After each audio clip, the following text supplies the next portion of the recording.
baby. Turn it up. Nuggets basketball is back. Kind of. What is up, everybody? Welcome to the Losers Lounge. Wah, wah, wah. There's a Losers Lounge. There it is. There's those air horns, Kale. Hell yeah. There's a Losers Lounge, and then there's a blowout preseason Losers Lounge on Football Sunday. But guess what? Sickos only in the building today. Shout out to all the real ones who woke up early to watch Zeke Nnaji, Trey Alexander, Jalen Pickett, Hunter Tyson go to work and get worked by the Celtics. We're going to break it all down. I got Superstar Dev in the house. What a game. Like, really, this is truly for the sickos. If you watched that game and you weren't a sicko, you have now become a sicko. Wear it like a badge of honor, too. Like, yes, I watched that preseason game at 8 a.m. I got Harrison Wynn live from the championship parade. I don't know how he pulled it off.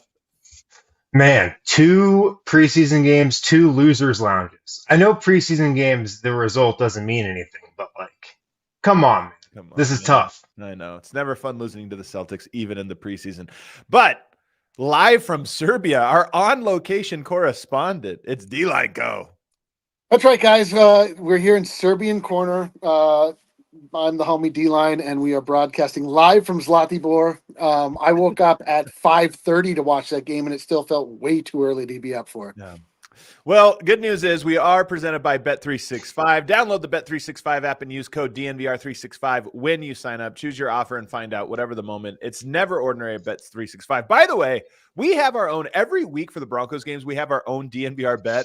And if you remember early on, it was like, 2 touchdown passes, Bo Nix, whatever. Ours today, I love it. Holding the Raiders under 19 points.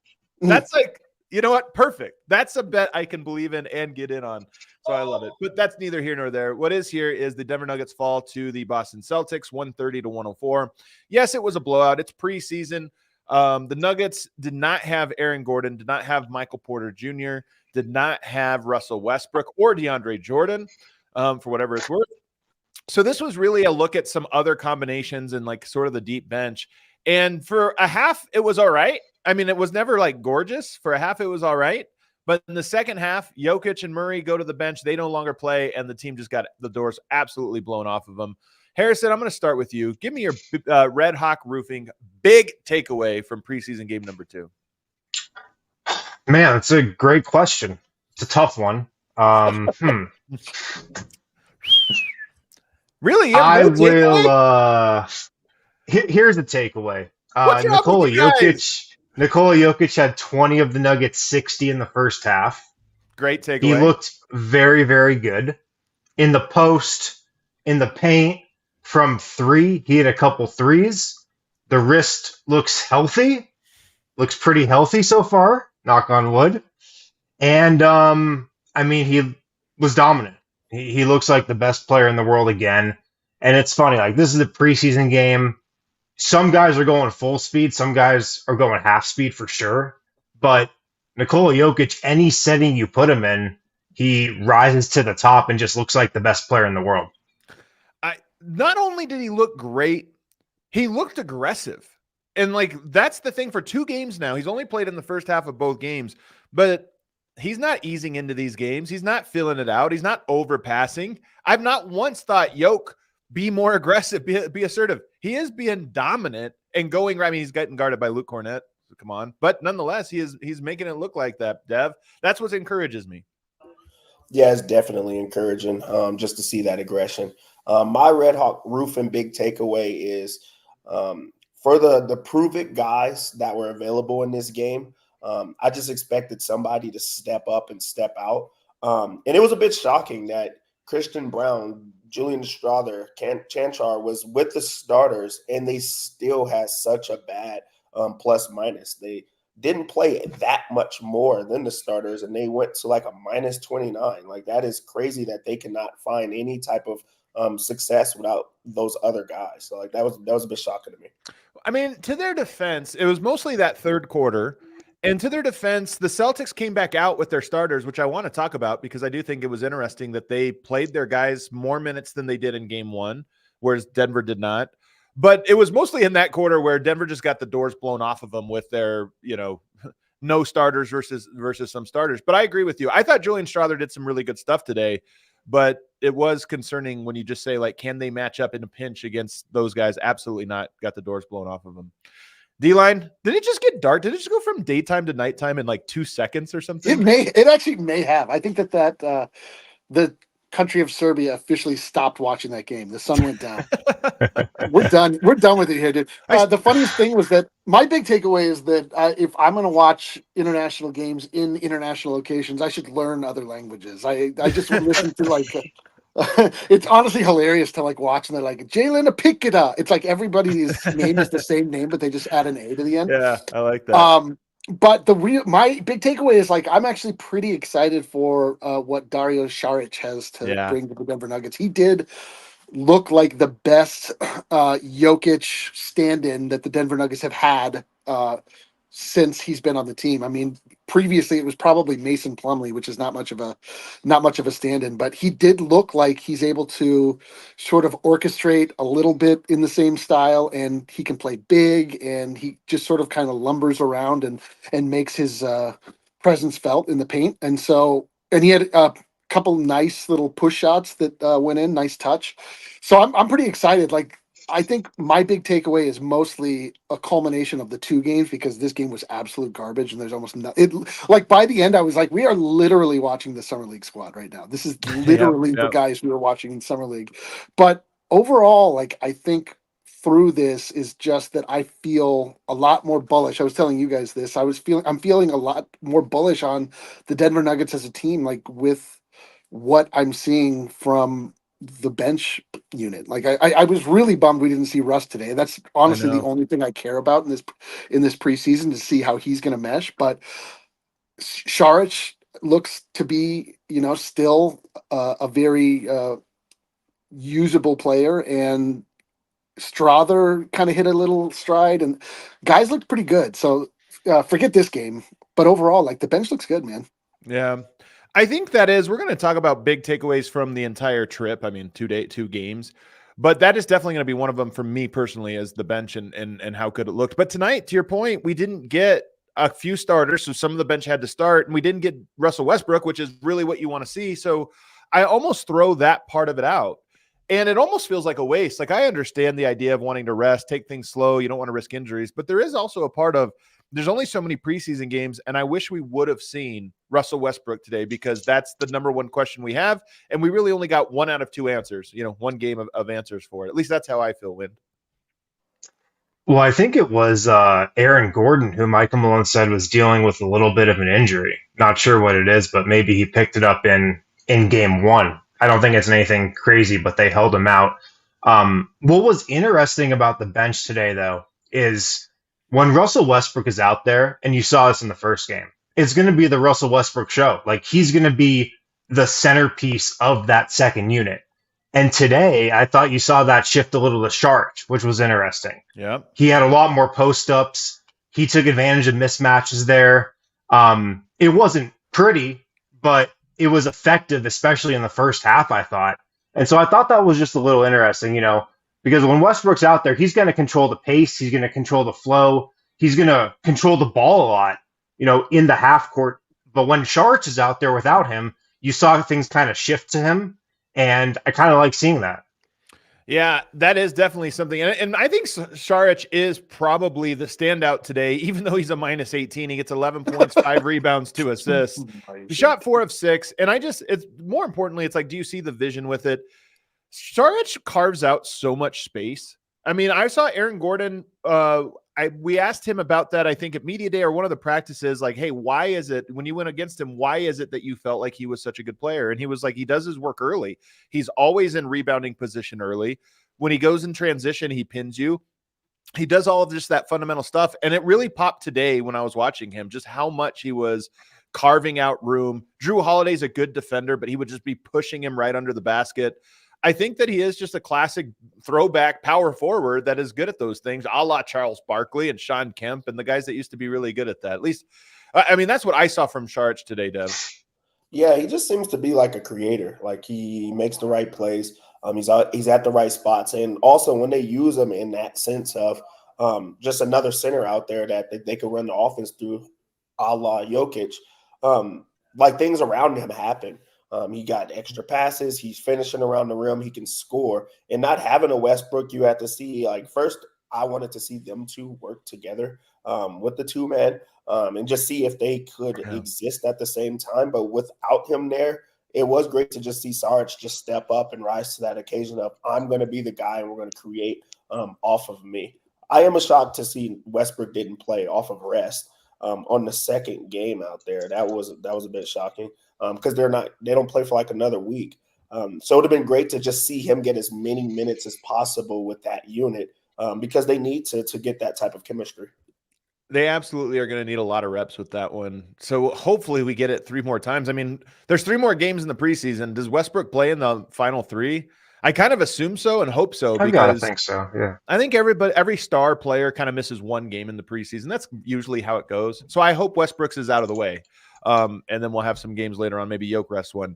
My Red Hawk roofing big takeaway, though, just to round out the big takeaways. 8 of 34 from 3. And it felt worse. Yoke hit 2 of them. Jamal Murray hit 1. Some guys got some, Julian Strawther in particular, late in the game. Garbage time started early tonight, but we got some. I'm not trying to discount them. But when you talk about the first half, which was more of a regular rotation, Denver could not make a 3, and they got some pretty good looks. And to me, it's 1 game. You don't want to read too much into it, but it's just like that, unfortunately, is going to be a storyline for the Denver Nuggets all season long. When they go cold from 3, you're going to look at it and say, well, that's their Achilles heel. What does it look like? You go out there and just get outgunned from the 3-point line, 18-8.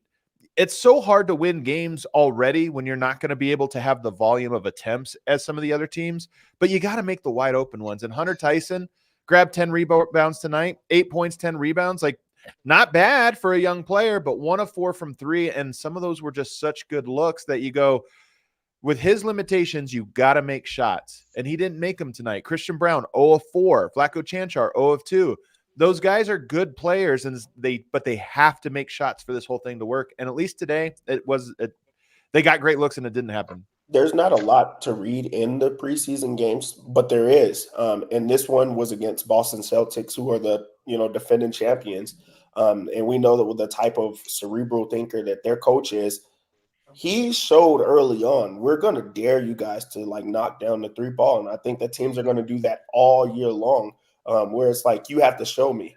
Denver generated some good looks, with those. They're just not able to knock them down. And they continue to like, okay, well, keep shooting, especially with those guys. Hunter Tyson is a guy that, he's going to have to knock down the 3 ball if he's going to be out there. It's not going to only be rebounds. It's not going to be defense. He has to knock down the 3 ball. Christian Braun is going to be alongside the starters. He's going to have a lot of spacing, and he has to create that gravity with, just guys and help side, and they're going to dare him to shoot. So, like, you have to start seeing those fall early and just continue to get those shots up. But that is going to be their identity, and that's going to be the way that teams are going to scheme for them. Yeah. It's going to be a storyline all season, probably. We know that. And when it comes to Christian, I liked the confidence that he had taking 3s today. Like, I don't think he passed up any, and he shot 4 of them, 4 in 25, 26 minutes. That's a decent amount for him, I think. So I like him taking those shots. They just didn't go in. Strawther, I think he only had a couple 3-point attempts in the first half. I feel like they've got to try to get him more looks. If he is going to be one of their quote unquote shooters, and especially with no Michael Porter Jr. out there, that's another part of this equation today, at least. But like when Strawther's out there, I feel like there's got to be more of an emphasis on getting him open 3s because he's just getting a couple now. And yeah, he attempted 5 today. A bunch of those were in the second half, but like, especially if he's with the starters in that lineup today, no Michael Porter, I'd like to see just like a little more creativity and try to get him free. Yeah.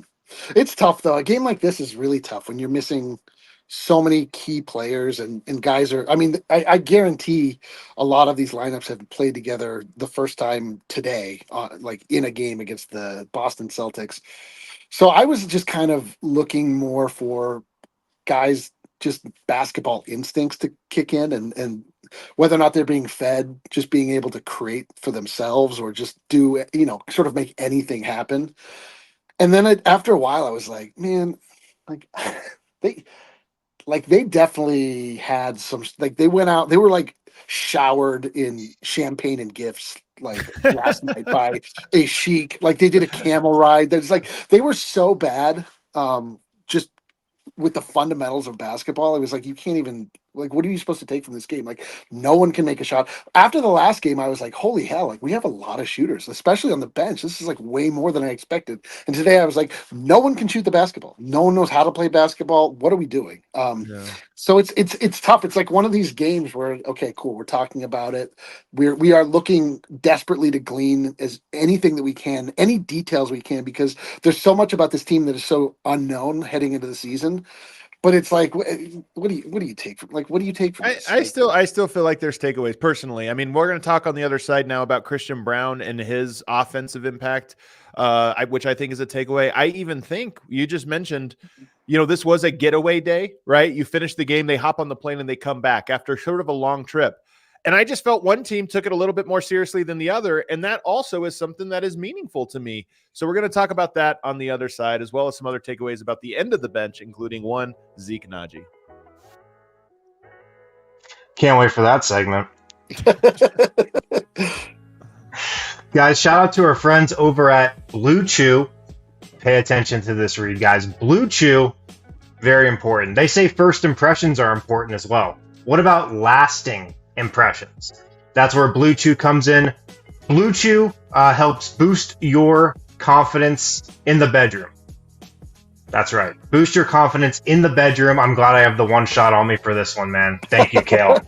So you can stay hard and perform at your absolute best. Blue Chew is an online service that delivers the same ingredients as Viagra, Cialis, and Levitra, but at a fraction of the cost.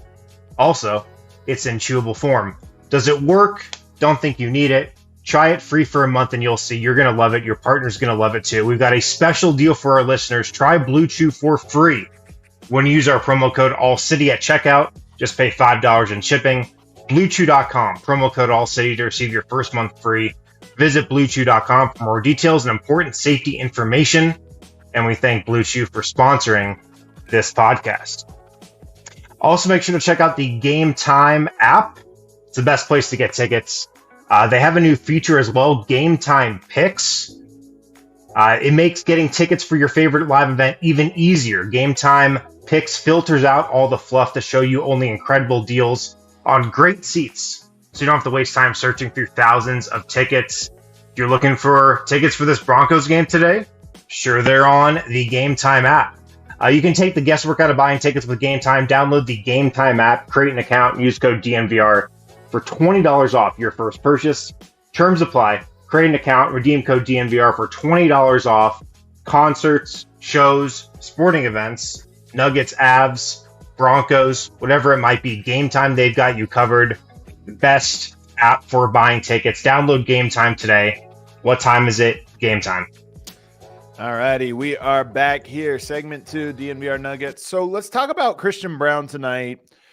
And really, the two games, if we pair them together, are look at him. 8 points, 3 rebounds, 3 assists. I thought he still played good defense on Tatum. Tatum kind of got going in that first half, but it was mostly against mismatches, transition. He got some on Zeke Nnaji. He got some on Jamal Murray. But when Christian was on him, I thought he had some good defensive stands. But the offensive question is a real question. An 0 of 4 from 3 tonight on some pretty good looks. And it was the 0 of 4 to me, I'm prepared for. He's going to have some 0 of 4 games. He's going to have some 3 of 4 games. It'll come out to the wash, hopefully around 38%. But the drives are the part to me that are probably going to make or break his game. And tonight he had 1 or 2 where he got fouled, got to the rim, but he also had a couple that are a little discouraging. So D-Line, I see you nodding your head. What did you see from him offensively and how he'll complete a starting lineup? Well, like you said, I mean, he had at least one really good looking drive where he finished with his left and looked pretty competent. I'm like you when Adam, like I hate when I don't feel confident at all with him shooting the 3. I'm sure that this is going to be a storyline for the entire season. This is whether or not the spacing and how it's affected because people are able to sag off of Braun, but I feel like if they sag off of him, it just gives him a running start to be able to cut to the rim and look for passes if Jokic is, especially if he's up at the top of the key. So I don't know. I mean, like to me, it was a little bit of a mixed bag. I didn't feel his like defensive prowess as much as I did in the first game, but I felt like he at least looked like he belonged out there, and he had a couple of decent finishes, I thought. His missed threes, one from the left corner, one from the right corner, one from the left wing, one from the right wing. So you got one of everything. Nice. And missed them all. Wind? Yeah, it was interesting. Before the game, Michael Malone said, I'm going to play Christian again. I want to play him more than I did last game, which I thought was just like interesting. Did he not see enough? Like, does he want to put him in different types of positions? I just thought that was an interesting comment. I kind of feel the same about his 3-point shot as I felt last year. Like, I don't think it's going in. I just don't. I'm sure he's going to shoot about the same percentage as he did last season. Maybe he's going to take a little jump, but just from a confidence level, me personally, I just kind of feel the same way. And I did think he had some good drives to the rim, though. He had, I think, 2 of those that he finished, strong takes. And then the other part of his game, too, he went 4 or 5 from the free throw line. That's going to be an important part of his addition to the starting lineup, too.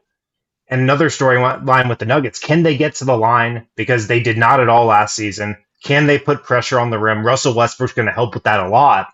But if Christian Braun can get to the line 5 times in a game, that's really encouraging, too. So I liked that. And then his first game, the defense obviously stood out. That was my big takeaway from that one. Just absolutely locked down Tatum. Didn't have that same impact today, but I'm not really worried about his defense at all. Dev, I got one for you. Here's a question I have. The Nuggets are really good about shot discipline, right? You know what's a good shot and what's not. Everybody kind of abides by that. But when you're a role player, can that get in your head? Because he's only going to get 4 or 5 shots a game. Are you worried? That the shots are so few that you almost start to get restrictive. I think in the regular season, or when it matters, like closer to the playoffs, or like in the most meaningful games, I think it matters a bit more. Right now, I don't, because the idea is to shoot as many shots as possible, to get those looks and get that confidence early on. And that's what the preseason is for, is to get yourself back into shape. But you have to think that Malone, just like Harrison just talked about, is he's trying to put him in situations to win, to be successful, but to also, explore his game and try to do a bit more. So he wants to play him more. So that means playing with the bench and being able to, like the guy that they go through and shoot more. Being able to slash and get to the rim, because that's something new for the Nuggets. They're going to need, him to finish around the rim and also get to the free throw line. But having like a mixture of both. So right now, I don't think that, because I think that they want him to shoot. Let's move it to Jamal Murray now. 4 of 9, 11 points, 1 rebound, 0 assists, 3 turnovers. Kind of a weird line from him, even though he only played a half. 4 of 9 shooting. Now, we were talking in the chat earlier as we were watching the game, because he did have like hands on knees or what have you. My take on it is I actually think Jamal Murray is going really hard in these minutes, like pushing himself, going so hard, guarding as hard as he can and everything else.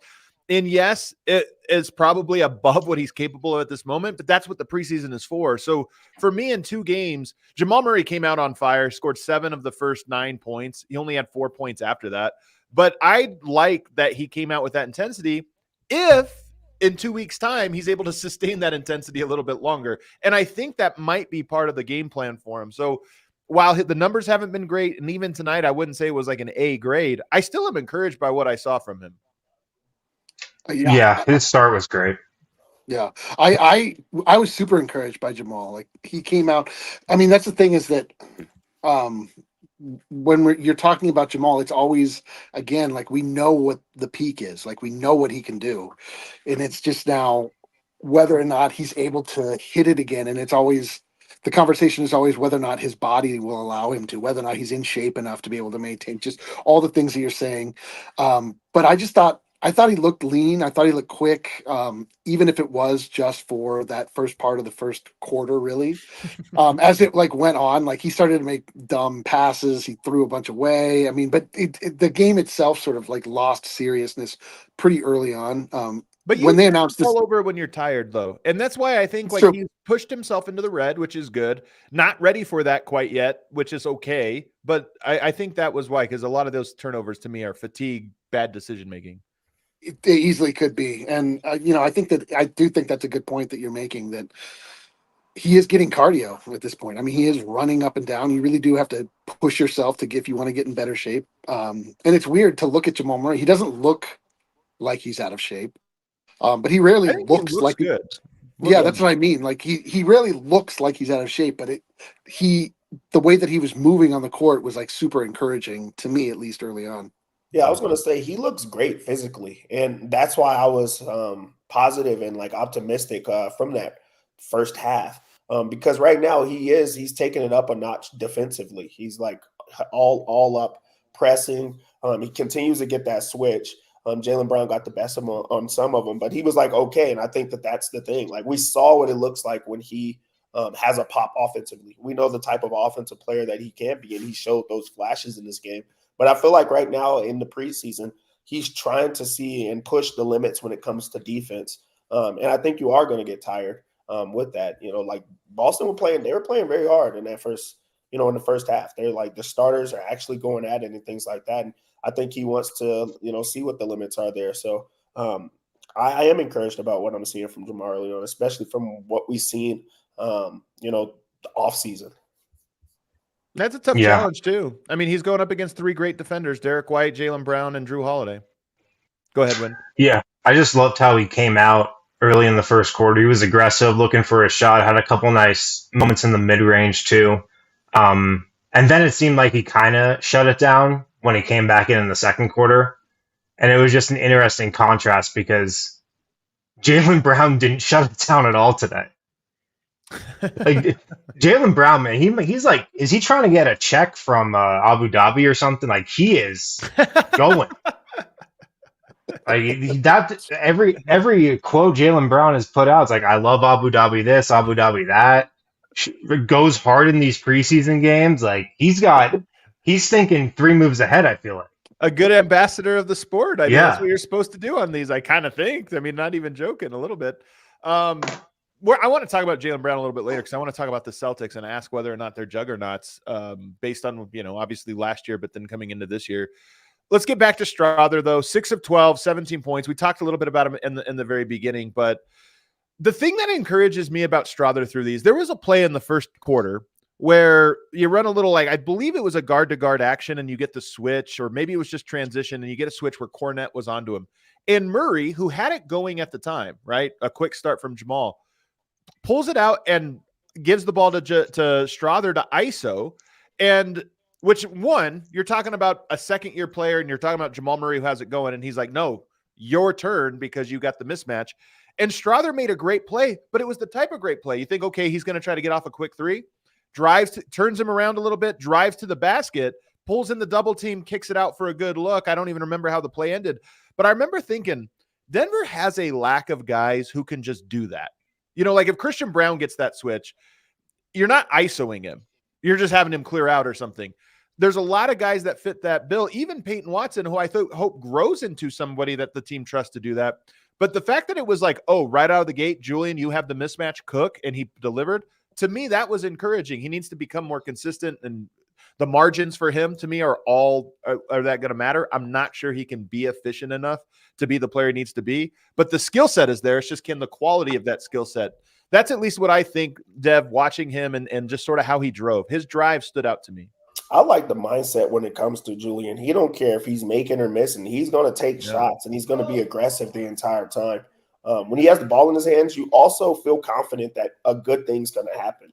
I love the step back shots. I like him in ISO situations. Love when they run plays for him. Like, he's one of those guys that there's just good things that happen when he gets the ball, and you really feel like every single shot that he takes is going to go in. I also like that he's pushing the limits. He's not a guy that you could just say is a straight shooter. He's not a guy that he does a little bit of everything. He's going to get to the mid range. He's going to get to the floater. When he attacks, he could get fouled and finish through that. I feel like when it's just like all young guys or like end of the bench guys in there, he's the best one every single time because he just like steps up to that. Like they just run the offense through him. So I love what I see from him. Yeah, I got. He doesn't look like he's not. He doesn't look like a rookie at all anymore. He just looks like an NBA player, which is, what you hope for in a second-year player to come in and have that level of confidence. His shot wasn't falling the entire time, but then it was also the game completely devolved into garbage.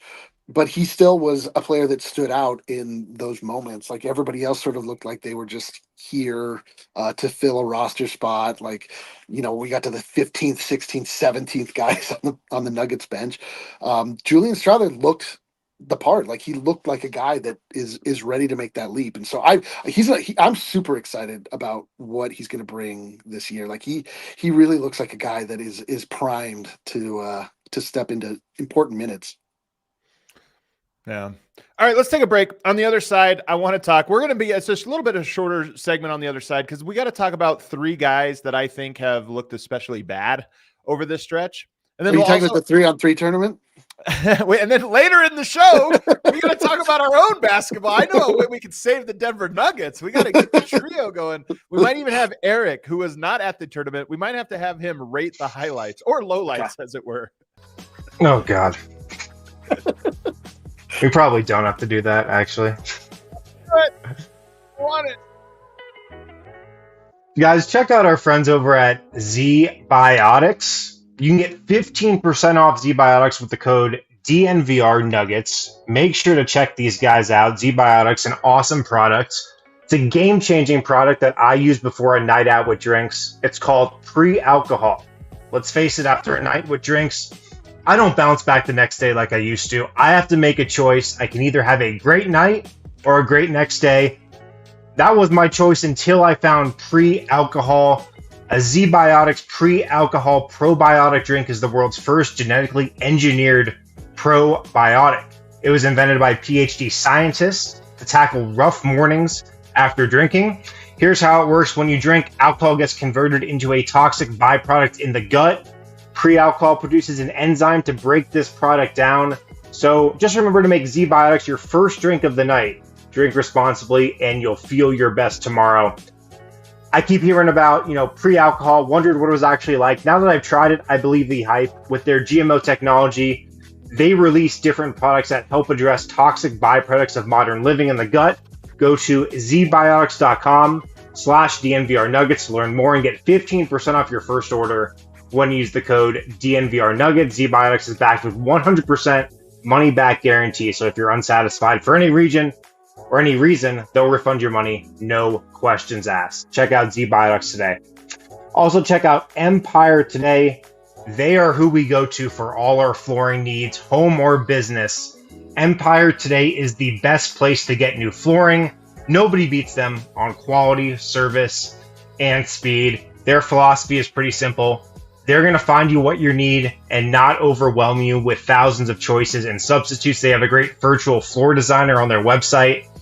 You can see how floors are going to look in your home, business, office, whatever it might be before you actually put them in. So schedule a free in-home estimate today. All listeners can get $350 off when you use the promo code DNVR. Restrictions apply. See empiretoday.com/DNVR for details. Get $350 off when you use the promo code DNVR.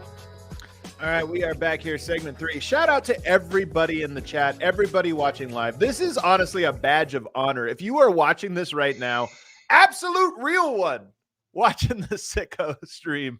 I know everyone put your address in the chat. We'll send you a check each. So true. You should feel proud, man. There's diehards, and then there's watching postgame show for a blowout preseason loss diehard, and those are our people.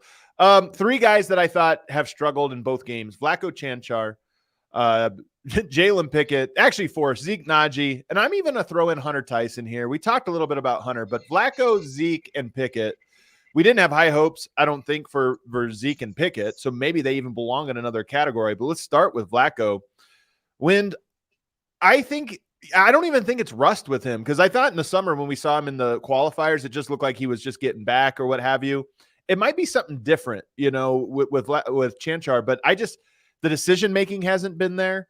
5 fouls today, 2 turnovers. The shot hasn't quite been there. What do you make of what you've seen from him? Yeah, because when you think of Vlatko Chanchar, he's just the guy that you trust. He's the guy that is going to give you consistency and be reliable and just make the right decision every time and just be solid. He's never going to give you all-star level production, but he's never going to be bad to where he sticks out and you're like, what's this guy doing? He hasn't been that, though, in these 2 games. I think he's looked rusty. I think it's got to be some of coming off the injury, too.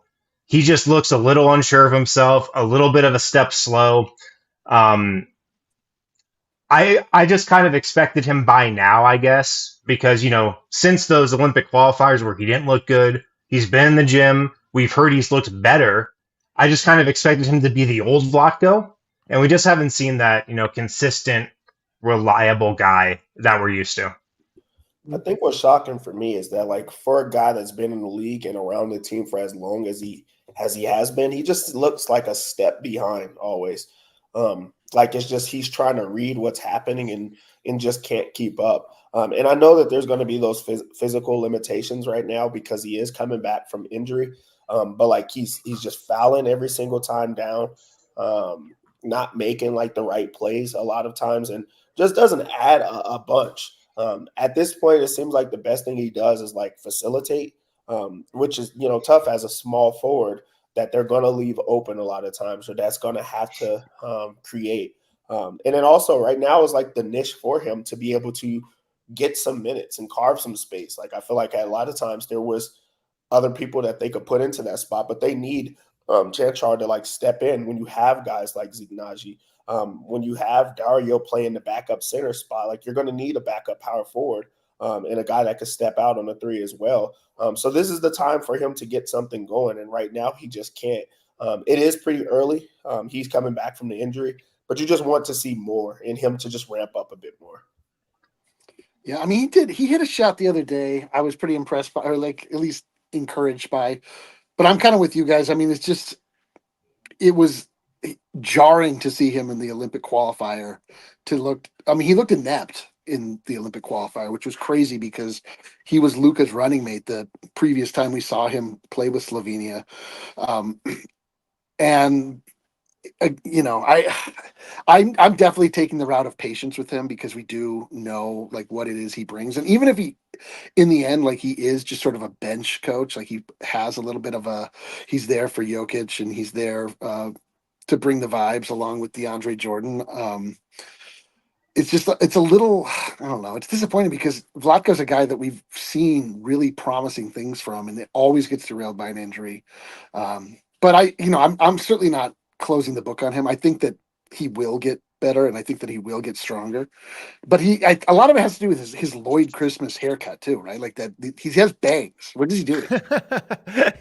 You are right that it is. I think a very European look, though. He almost looks more European with it. So there's something. I don't know, man. I'm over here. I don't see a lot of that. Christmas haircut. Oh my god. I see a comment in here that is really interesting to me, which is, Justin Holiday looks better than all of these guys. Why did we get rid of Holiday? And I'm telling you, this is the story of the Denver Nuggets in the Calvin Booth era, which, by the way, includes one championship, but also includes a disappointment, which is Holiday is better than all of these guys. He's not better than Peyton Watson, and that's who he played over. It was the same with Davon Reed, probably better than Hunter Tyson and Pickett and some of those guys, but he wasn't better than Christian Braun, and he was playing over those guys. And I think that you really just see this.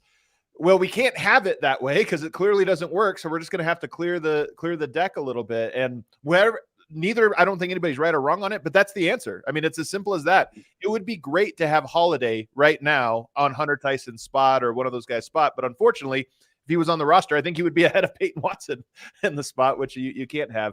Let's talk about the other 2 guys, Zeke Nnaji and Jalen Pickett. So here's the thing with them.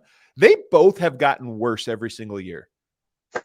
Honest to God, they both have gotten worse. Pickett's best basketball in the NBA was summer league, his very first summer league, and got progressively worse since then. His best G League year was his first G League year, and then got worse from there. And Zeke Nnaji, first year, pretty good. We were excited about him. We thought switchable 3-way shooter. He is now nothing. And just as a note on these guys, they did not work out with the team in Denver this summer, although they worked out every day together with, out in LA together with a different trainer. And that just tells you something. Like, again, I'm not trying to take a side or play the game here. I'm just saying those two guys, to me, Zeke and Pickett, it's funny that we have preseason to kind of give them a chance, but I honestly don't expect literally anything from them. I thought with Zeke, maybe coming into the year, we'll just find out, maybe make some shots now or something. I just don't expect anything from them. I think both of those guys have nothing to offer. And I wouldn't even be surprised if Trey Alexander, this was the 2 games Pickett got, and it's like, all right, we gave the token. Now let's just start working on something that might actually be part of the future, which is just not those two guys. I don't even think Zeke Nnaji, based on what we've seen, I don't even think he's a guy that is like behind Vlatko or something. I feel like he is if you get to the Zeke option, you probably have to find a different option type of guy. Yeah, I mean, I'd probably rather see PJ Hall at this point. Well, there's just really nothing left the same. Regardless of where they worked out this summer, I mean, they don't look good. Whatever they worked on, clearly isn't being shown up in games. We're not seeing anything that they worked on this summer away from the team. But Harrison, that's part of my point, though, is why I'm saying it is over is when you work with the coaching staff that is going to coach you, maybe at least you have a clear idea of what it is you're supposed to be doing or this or that. My hunch is whatever they worked on over the summer is not something that they're going to be doing on this team, but it shows you, to me, it almost signals not just it might be a disconnect to where it's like they're not even trying to be players that are fit for this roster. That's what I mean. Is it's so over. It's a divorce where both parents are sleeping in different bedrooms. That's where the player and staff seems to be with both of those guys. And they are terrible, but also they're not moving in a direction that is even meaningful. Yeah, that's what I was gonna say. Neither of those guys look like they really want to be here, to be honest. Yep, and the writing seems to be on the wall, and maybe that is why they're working on different things. Maybe it doesn't fit Denver, but they understand that their time in Denver is, coming to an end. So it's like, okay, how do I get the rest of the game? How do I expand my game or try different things? And then also in Zeke Nnaji's defense, maybe he feels like working out with them is why he's not who he used to be. I remember when he used to be a shooter.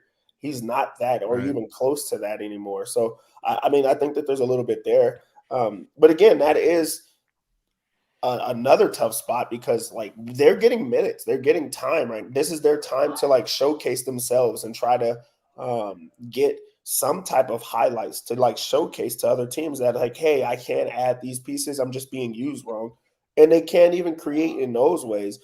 Zeke Nnaji got some good looks today. He missed all of them. He gets to the line when he can, but that's really, all that you're going to get. And until those shots start falling, I don't know what else that he can do to get to that game. But that also, the scary part is Denver doesn't have the numbers. They need one of these guys to hit. They need somebody that they could get some positive minutes for, just for in these pinch situations. So somebody has to step up. They're going to be here until they're not here. So just continue to work at it and dig. I hate to break it to you, Dev. Neither of them are going to hit. I hate to break it to you, man. Sorry. So we explain to me and to everybody else, Harrison, Adam, whoever understands, what would it moving off of these guys? What would that look like? How can we do it? How stuck with these two guys are the Denver Nuggets? I personally don't think they're stuck with them. I think they were stuck with them for the summer and stuck with them, going into this year. But $2 million is not a lot of money for Jalen Pickett's contract. It's not a lot of money at all. It's a low enough amount of money that if the Cronkies are serious at all, they could be able to buy out the contract if that's what it comes to in order to add a real player. I understand them not wanting to do it last summer because, again, you have enough guys to kind of look at your team through February, assuming there's not an injury. But at the end of the day, you don't know the 15th man on the Boston Celtics. You don't know the 15th man on the Orlando Magic, the 15th man on whatever. Those guys all make $2 million, and so oftentimes they get shuffled between teams for weird reasons, or just a team will take on a guy. So for his contract, I think it's fine. Zeke's is a little bit tougher because it is an $8 million contract. Now, again, players get traded for that number all the time, and bad players get signed for that number all the time. It really just becomes salary filler. And I think the hope was that you were going to get 1 or 2 years or 1.5 years out of Zeke being at least a 10th man level producer. He's not that, so it makes him a little harder. But I personally do not think those are untradeable contracts the way it seems. They're just not tradable for value. But value as a player is only one reason to trade a contract. Yeah. Yep. Okay. Nailed it. All right. You did. I mean, what else did I say? Let's talk real quickly about the Boston Celtics. Actually, let's take a break. On the other side, I want to ask if the Boston Celtics are a juggernaut based on what you saw, or if you feel like they're the same team as last year and beatable, like the Nuggets got them twice last year and the Nuggets just match up. We'll talk about that on the other side. Guys, shout out to our friends over at UCHealth. They got a Ready, Set, Co campaign going on right now. Really excited to partner up with our friends at UCHealth. Coach Prime wants to help you and other Coloradans be your healthiest selves as the Chief Motivation Officer of UCHealth's Ready, Set, Co challenge. The goal of the challenge is pretty simple. Get Colorado back to its rightful place as the healthiest state. Here are some things to keep in mind when you're on your own personal journey to get healthier. Sleep is very important. 8 hours of sleep, that's the magic number. Make a good night's sleep a priority. Put your phone down when you go to bed. Try guided sleep apps. Plan your bedtime based on your wake-up time to make sure you get enough time in bed. If you want to join UCHealth's Ready, Set, Co challenge, click the link in the show notes. Go to uchealth.org/ready, set, go. Remember, 8 hours of sleep, that is the magic number. uchealth.org/ready, set, co. Also, Circle K, it's where we go for gas at DNVR. You can sign up for their Inner Circle Rewards program, get discounts on gas, get discounts inside Circle K as well. Polar Pops, candy, food, whatever it might be. Super easy to download. Just enter your email and phone number to be fully enrolled. After that, you just type in your phone number at the gas pump and you're good to go. Sign up for the Inner Circle Rewards program with the Circle K app. Get 25 cents off per gallon on your next 5 fill-ups. Easy to download. It's a free membership. Download the Circle K app. Sign up for the Inner Circle program. Exclusive offers, new offers, purchase clubs, and sweepstakes are uploaded weekly. You know, if you're just driving around, gas station here, gas station there, choose Circle K. Great food, and you can get discounts on gas too. Alrighty, final segment here, DNVR Nuggets Podcast. Sickos stay for segment 4. It's time to go to the Live Extraordinary, UCHealth Live Extraordinary Player of the Game. You guys want to guess who it is? We are 2 games in, and what do you know? It's Nikola Jokic. 20 points, 7 rebounds, 3 assists.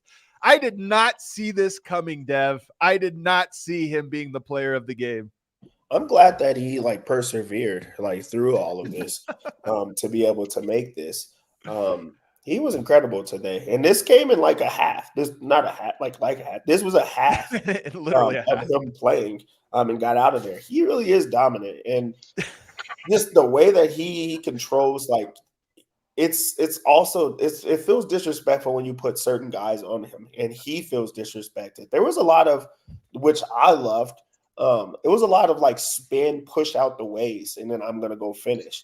And that's the part of the game that I truly love because he is so physically dominant. He's so much bigger than everyone else, so much stronger than everyone else. And they talk about that strength. And now he's using it not just over to go over guys, but through guys as well, where they're like, no, I'm not even going to try to go after him again. Jaylen Brown, who was trying to do that to the Nuggets guards, he found himself in these situations that Jokic is like, yeah, I have no chance with him on me. Let me move him out the way and finish.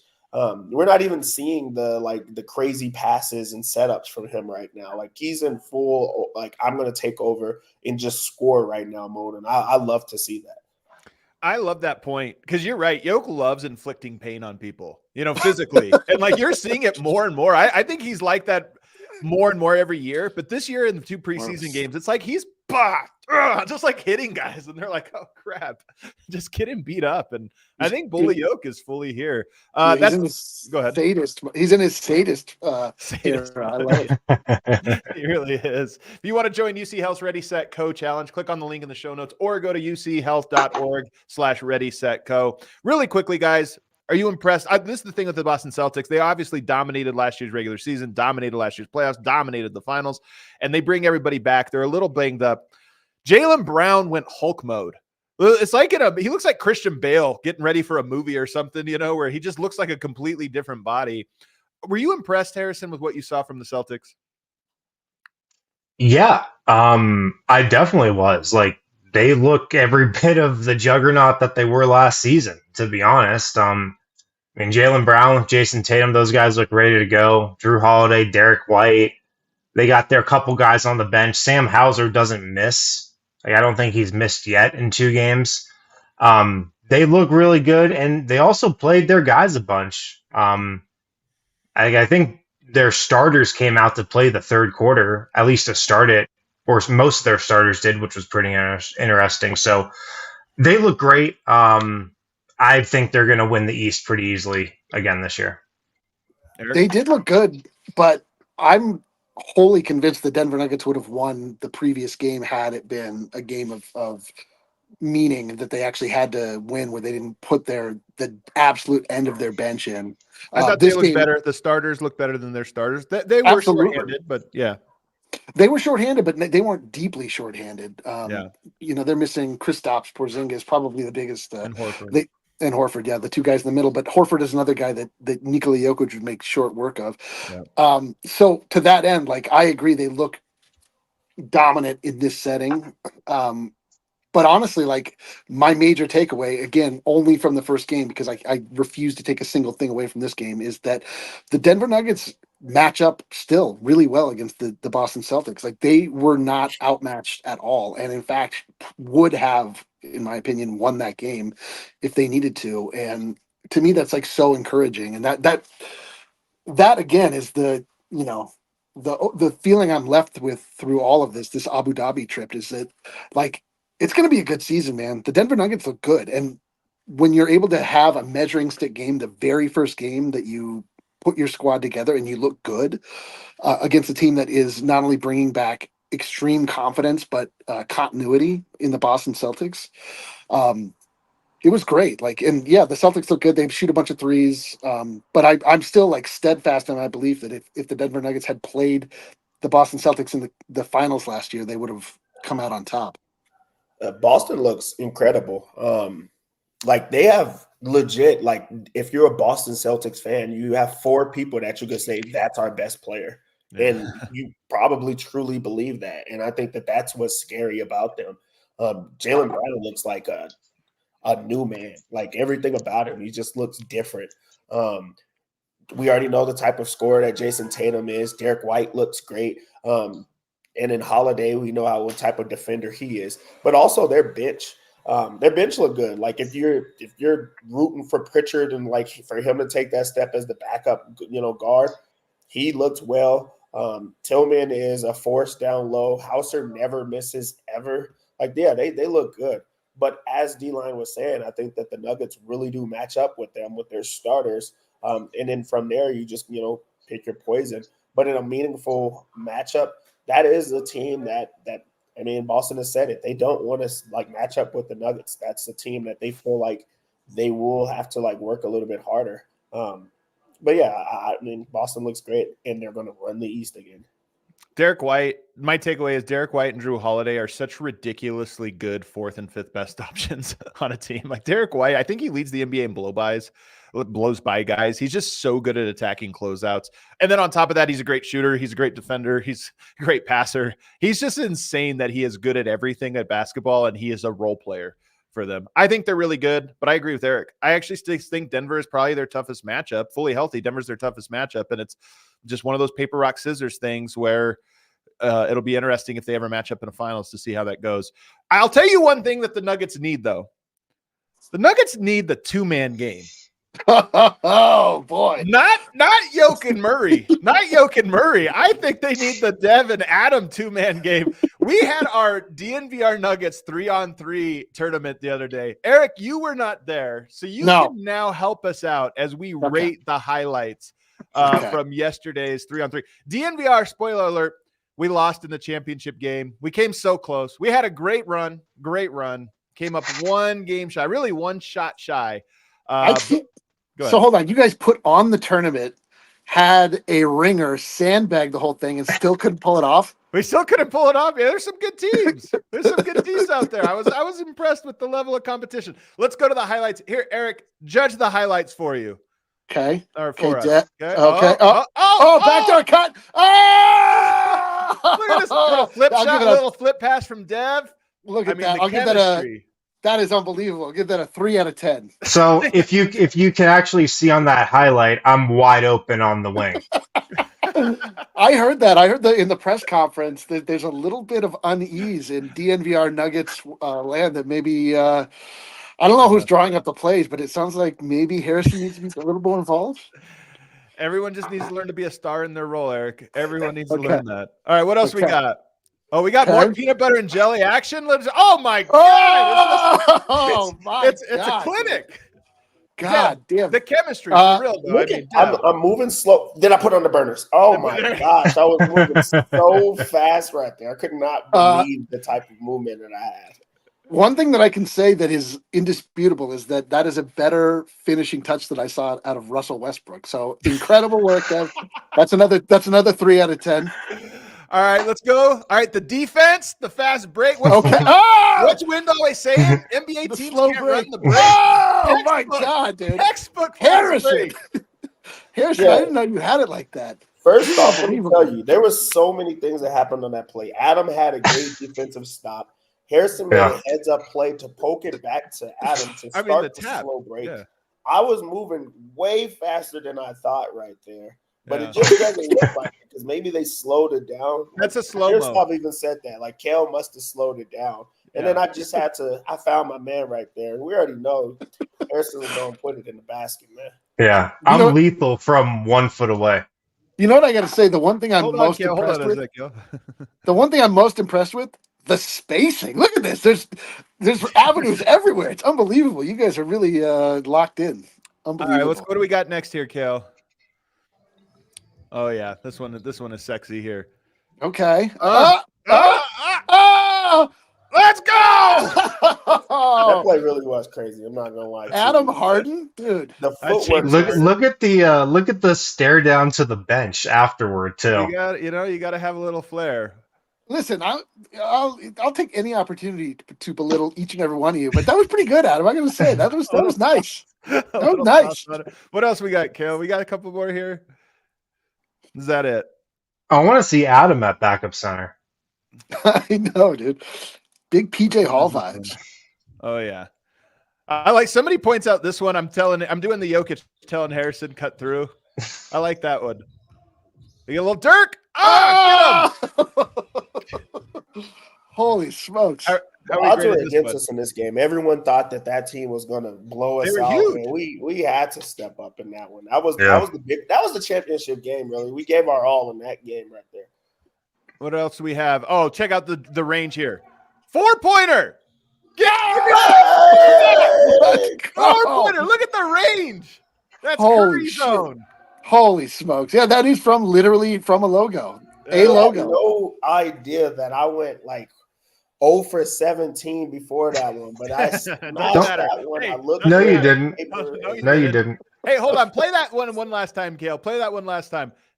Tell me about the vertical on this D line. Who jumps higher, Yoke on his 3 or Dev on his 3? Let's take a look here. What are we? Yeah. Yep. Who gets up more? There we go. Let's just say yes. Yep. All right. There you go. Damn it. I thought I jumped higher. I gotta say, listen, the only other time I've played basketball in amongst your presence was in Serbia, where I am now. I don't know if I mentioned that, but Dev can shoot it. Adam can shoot it. Yeah. And Harrison, we're learning, can shoot it from a very, very close proximity. Listen, guys, if anybody comes on this show and wants to say that we can't talk about basketball because we don't know how to hoop, you can only say that about me, all right? Everybody else can fucking...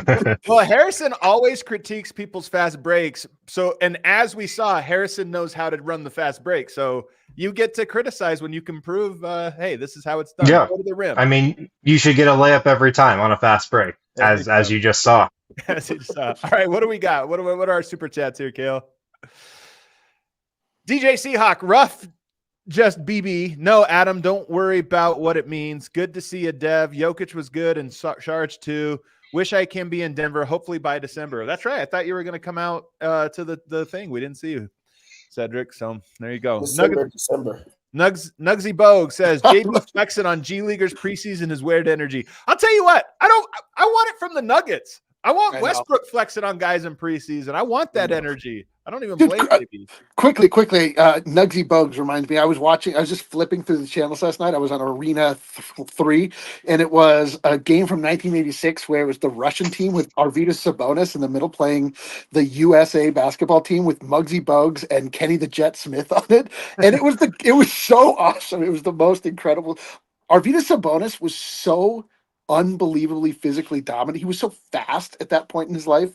It was awesome. He's also enormous. He's underrated. Enormous. The entire Russian team was like just a bunch of bears. It was unreal. Yeah. Soviet team, but yeah. All right, what do we got? Makaru says, we should have got Tillman when we had the chance. Even with Dario, do you guys think we are still undersized on the bench? I don't think we're undersized. And I will say that I thought Tillman was a good player, and everyone in Nuggets Nation made fun of me when I made that comment. So I like it as a role reversal now that he has played a small role in the championship team. I will say the worst play of the entire night today. I don't think they need to be bigger. I honestly think, you have DeAndre for the 4 or 5 games a year. You need the size. I think Dario's fine physically. The one play though tonight that was the single worst play was Zeke Nnaji was guarding Sam Hauser and rotated over to Tillman at the 3-point line to close out hard on him to leave Sam Hauser wide open. It might have been the single worst decision I've ever seen. In a moment when that decision should have been like really easy, kind of an easy read, killed me. Brutal. Absolutely brutal. It goes only on a Sunday for us. This is a real bad honor. All the post-game shows we've ever done, this might be the most sickos one, and we salute each and every one of you. Look at that. Zlatibor. This is Zlatibor, and I also learned that Partizan completely turned their team over and now features Karlik Jones and Pokashevsky. There you go. Where are you staying right now? This compound. So I am in a condo area, and so I don't know if anybody can see, but it's nothing but tall building. It looks like Breckenridge if you've been to Breckenridge. Like, it's pretty cool. Cool spot. There you go. Very cool. Everybody, thanks for hanging out with us. Hit that like button on the way out. We'll see you tomorrow. We all silly like the mayor.